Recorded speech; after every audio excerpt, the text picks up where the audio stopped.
So, Billy Butler, one of the coolest jump blues guys out there, well known for playing in the Bill Doggett trio. This is one of their pieces, a piece called Quaker City, and it's a basic blues in G, but it's full of great jazzy infused vocabulary. You know, we're treading that line between raw grit and smooth sophistication here, and that's something that I love to play around with myself. And I'd recommend you guys join me for the next 20 minutes or so while we take some of these ideas apart and look at them closer. The lesson materials will include my note-for-note transcription of this entire piece in Guitar Pro and PDF formats. And I'll also include my retuned edit of the original, because it wasn't at concert pitch. Well, the version I had wasn't anyway. So I've nudged it up a couple of cents, just so it's easier to play along with without you having to retune your guitar. As always, you can get hold of that stuff at the links in the description. Thanks for your support. Okay, so what we're essentially dealing with is a simple 12-bar blues in G. If we wanted to play rhythm guitar for it, we might do something as simple as this.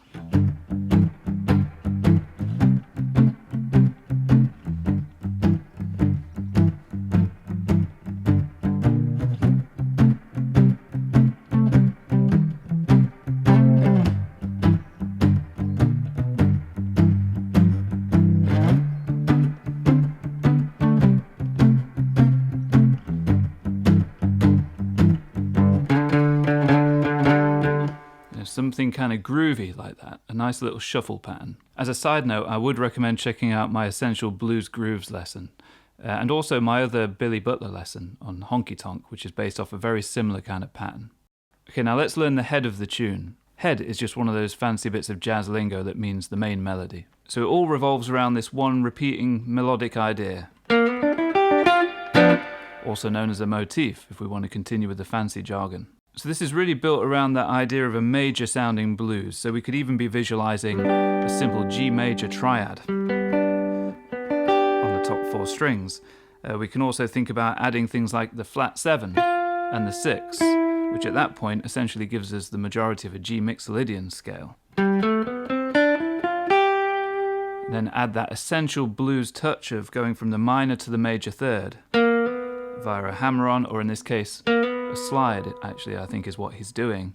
And the pattern is this: sliding into the third, and then climbing up through the 5th and the 6th, then to the root, then back to the 5th, and then finally the flat 7. The timing has to be very clean triplets. A 1, 2, 3, and 4, and a 1, and a 2, 3, and 4, and a 1, and a 2, 3, and 4, and a 1, and a...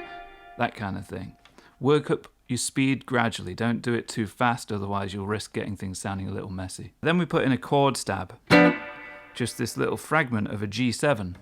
You know, in the world of jazz it's very common to play your G7 or any dominant 7th built off the E string this way. You know, the thumb hooks over and you play the middle 3 strings to get the flat 7, the 3rd and the 5th. We do away with the root and we just stab at that once. What beats that on? Let's figure it out. A 1, 2, 3, and 4, and a 1, and a 2, and 3. So it's on a swung 8th note between beats 2 and 3. So now we have the main motif. 1, 2, 3. Then we move it around, okay? So we follow the 12-bar blues. Where do we go next? We go to the 4 chord, C. So we just drag the whole thing up to the 8th fret. And repeat. So far we've had a single bar of the 1 and then a single bar on the 4. That's referred to as a fast 4 because we're going to the 4 chord quickly. You know, in a very simple 12-bar blues, you're likely to stay on the 1 chord for 4 entire bars uninterrupted. But with the fast 4, as we've just done, we end up with something more like this. You have the 1 for a bar, the 4 for a bar, and then back to the 1 for 2 bars. Now, of course, we could just take our motif and play it twice to fill those 2 bars of G. But he does something a little different, something that's very common in blues language, which is the idea of an answer to those calls. So he goes... So literally just extending the end of the phrase, still with that triplet timing, and then we break out to the root, the flat 7 and the 5th with swung 8th notes. So that longer phrase sounds like this: 1, 2, 3 and 4 and a 1 and a 2 and a 3, 4 and 1, 2, 3. Now we go back to the C again. This time we do just double it for those 2 bars of C. Back to the long phrase on G, because again we've got 2 bars to kill there.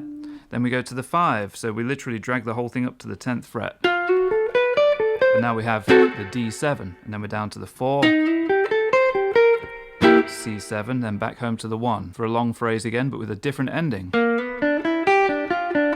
Just to tie things up neatly, to complete the 12th bar of our 12-bar blues and thus complete the head of the tune.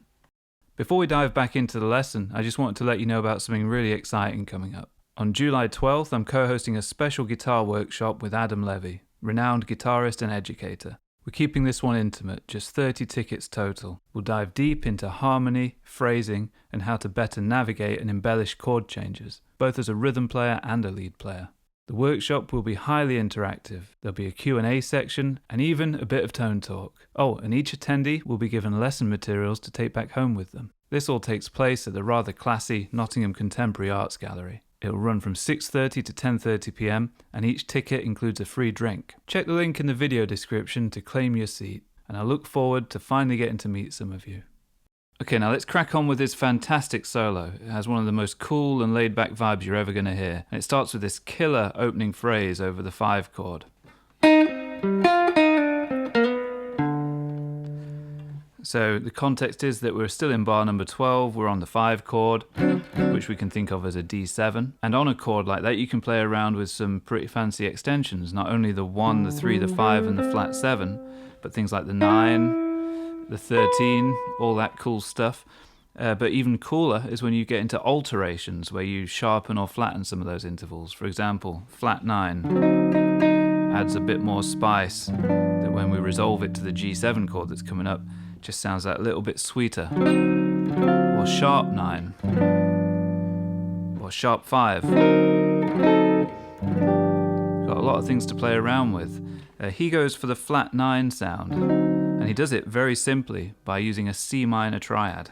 You know, it features the flat 9 and the flat 7 of that D7 chord. We also get the 11 as a bonus. But that's a very simple approach that players like Charlie Christian and Django Reinhardt would use a lot as well, where you're thinking essentially 4 minor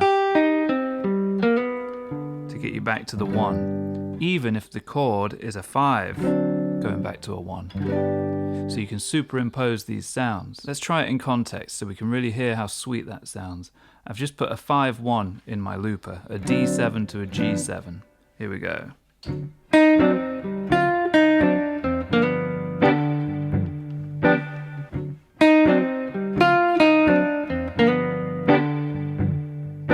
With it, make it your own.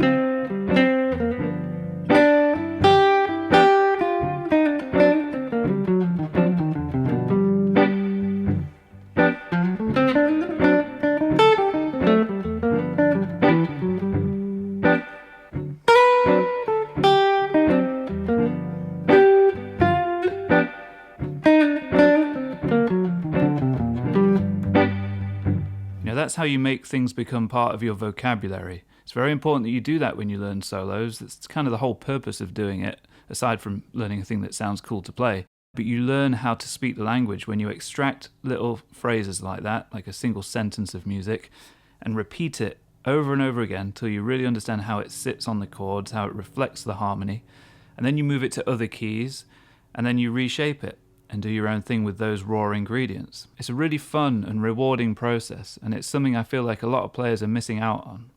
Okay, so back to the solo at hand. That resolving part of that phrase, the minor to the major third and then to the fifth, those are as it relates to the chord that has now appeared, which is a G major or a G7 chord. So you've got a D7 with sharp 9, flat 9, root, flat 7, third and fifth of the G chord to resolve. Now we're about to hit bar number 2 of the 12-bar blues. We're on a C7 chord, it's the 4 chord, and we play this. Now when we think of how all of that relates to C7, it all starts to become very clear. Again, we're sliding from minor to major third of the C chord, so that's the E note. And then basically up a C6 type of arpeggio. You've got the third, the fifth, and the sixth, and then hammering onto the flat 7 and pull off back to the 6. And then back down the arpeggio, and then we play the second degree, or the 9 in this case, down here, or on the open D string. I think I might have done it there in the performance at the start. I feel like that's where he does it. You can sort of hear the slightly pingy quality of an open string. Great little phrase on the 4. Now even just that is a really fun thing to play around with. Let's do that with the looper again. So I'm going to go from a G to a C and try and employ that idea.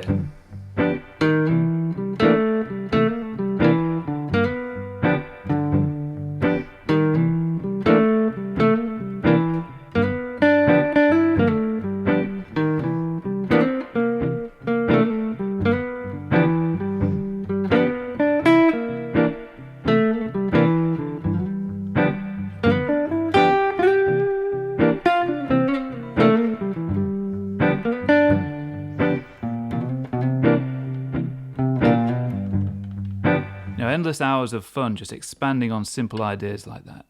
Now in bar 3 we head back to the 1, so that's the G chord, and he plays this really kind of signature Billy Butler idea. Again, maybe it's an open string. Who knows? Do it either way. And it's a great idea. Slide into the major third from a whole tone below, as opposed to the more normal semitone we would use in the blues. We're doing a full tone. And then up to the 5th, so we can just really be seeing a G major triad again, very simple. And then to the 2nd degree, or the 9 of the G chord. And we kind of go back to this little ghost note in between. You can barely hear him do it, but he definitely plays that. So play it softer than the other notes. That's a G note, and that's where you can play the 5th fret of the D string or the open G. Now he plays another really nice altered lick, very Charlie Parker-esque.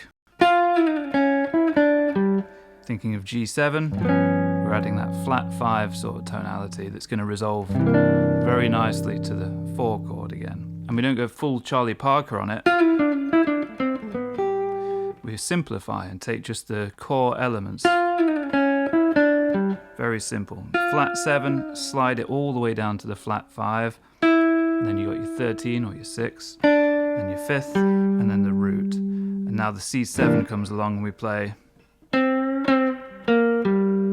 which is all just G minor pentatonic really, but if we think of how it pertains to a C7 chord, it's the root, the 5th, and the flat 7. And he does a funny little bend there. He goes, bends that note slightly sharp. And then we go to this.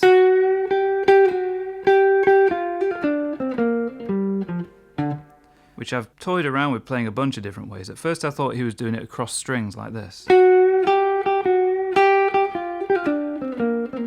Or both of which do sound cool, but the more I listen to it, the more I'm sure he's doing it all on one string. Because there's a little clue, when you hear him do that, you can hear the bend kind of dip back down before the pull-off happens. And then then just work your way down shape 2 and 1 of your minor pentatonic. Put some swing in those trills.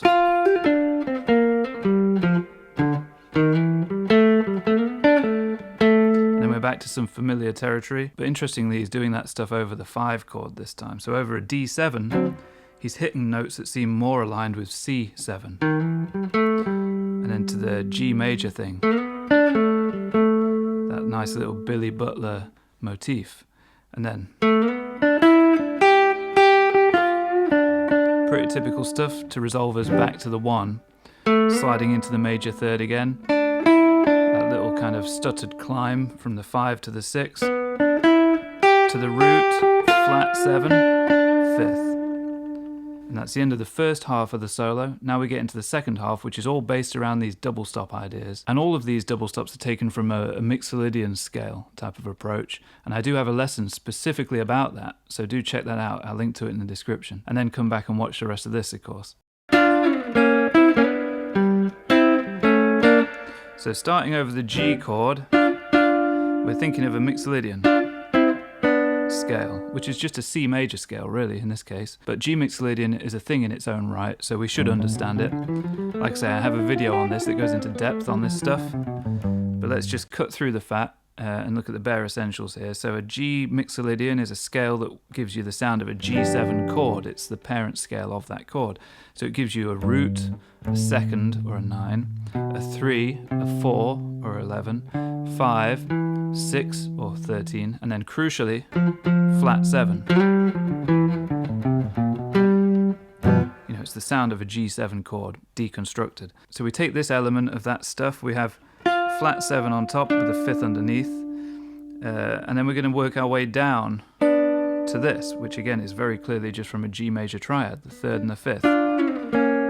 But we go either side of it first, enclosure style, where you simply go 1 fret shy of where you're intending to go. Sounds great. And then we go up to this double stop, which again is from the same scale. This would be your 4 and your 13 or your 6. Then back to the major 3rd again. And then the chord changes, so we can adapt what needs to be adapted. In this case, the B has to become B flat. And now we're dealing with the C Mixolydian, which is, as you might have guessed, the scale that would fit a C7 chord. So pretty interesting, right? Just by adapting that one element, we're very much implying the sound of the 4 chord. And then we go back to the 1 chord, G, for 2 bars, so we need a longer phrase. Again, all just from the G Mixolydian. I'd recommend learning it across the entire string set. Again, I have a video on that.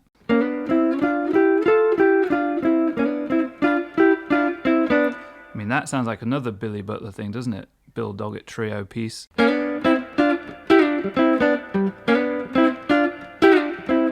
Anyway, I'm getting off track here. So that's the G Mixolydian thing. And then we go back to the C again for 2 bars. So again, we need a longer phrase for that, and we just recycle that idea. Really nice, isn't it, that? We're just dragging everything up the fretboard. Flat 7 and 5th, the little enclosure beneath where we want to go. Go above it, and then go to where we want it to be. Bounce to the D string and back, and then again the enclosure thing. And then we go back to the G yet again, with a slightly different phrase. These little subtle variations in there that make it sound interesting. And then we go to the 5 chord, D7, and we play this really nice Chuck Berry-esque thing. Using double stops again, so sliding into the top 2 strings of a D major triad from a semitone below, then grabbing the 12th fret of both the G and B strings, then rock your finger down towards the 12 on the D, and then the enclosure thing. Jimmy's Blues by Jimmy Rivers has that move in it as well. Again, I have a video on that, so do watch it if you like the sound of this stuff. And then we move it down a whole tone for C. But he does a typical Billy Butler thing here, and he goes... So a bit of... tremolo strumming with a loose wrist. And then we're back to the main hook over the G. And then we're kind of at the end of the solo here. This is where it transitions into the sax solo. And the two instruments come together and create this kind of cacophony of sound. And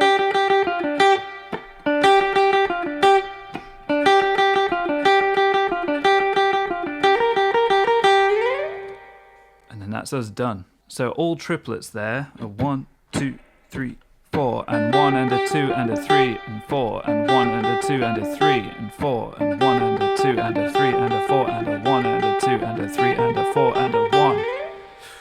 Whew. I'll never be a rapper, but you know, it's worth a go. Now let's just take a step back to that previous section with the cool slidey double stop stuff. I want to talk to you a little bit about phrasing and timing. So I'm going to get my metronome set up here. I'm going to go kind of slowish, let's say 100 BPM. And let's focus on the timing, the placement of those things. 1, 2, 3, and 4, and 1, 2, and 3, 4, 1, 2, and 3, 4, 1, 2, and 3, 4, 1, 2, and...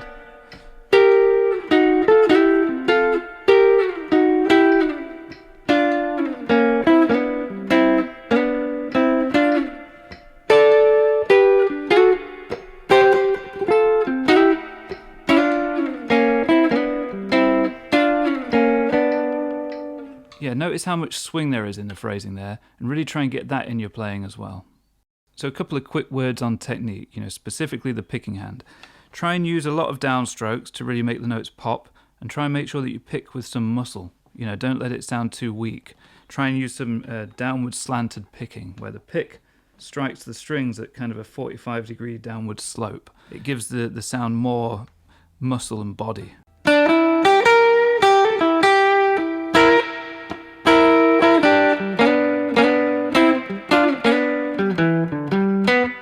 It's a very different sound and feel to what I think of as more of a passive picking technique. Yeah,